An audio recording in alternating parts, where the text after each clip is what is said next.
C'est clair que les États-Unis abusent de leur pouvoir, de leur position hégémonique. Donc je pense qu'il faudrait une réaction européenne beaucoup plus forte. Je pense que, par exemple, la France et l'Allemagne et d'autres pays de l'Union européenne, s'ils le souhaitent, auraient dû accueillir Snowden, devrait toujours l'accueillir, qui finalement a rendu service aux Snowden et États-Unis. Assange devraient être accueillis en France, asile politique. Oui, je pense qu'il faut, il faut trouver la formule adéquate, mais il est évident, tout le monde se rend compte maintenant que Snowden a quand même joué un rôle essentiel dans la révélation aux Européens et aussi aux Américains de ce qui se passait. Le fait de le laisser là à Moscou avec Poutine ou avec d'autres pays très rares qui acceptent de l'accueillir, je pense que ça n'a pas de sens. Et ça aurait beaucoup de sens, par contre, qu'un accueil européen soit organisé.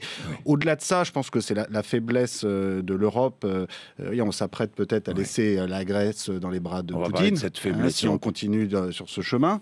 Et c'est cette faiblesse qui fait que, voilà, on a ces petites balais diplomatiques de protestation symbolique, mais il faudrait des choses beaucoup plus concrètes. Sur le traité...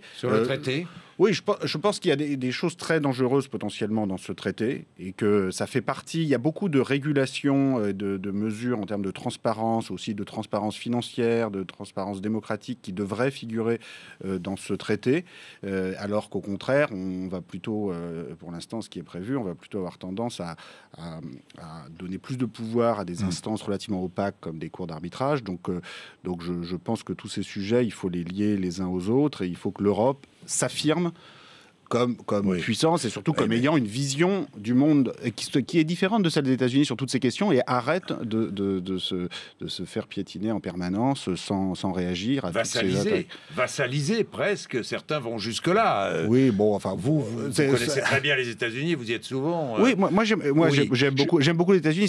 Simplement, il y a des dérives quand vous avez un excès de monopuissance. Donc moi, je crois dans la nécessité d'un monde multipolaire. Je pense que voilà, l'Europe a une voix à faire entendre. Et sur l'affaire Snowden, pourrait la faire entendre très simplement.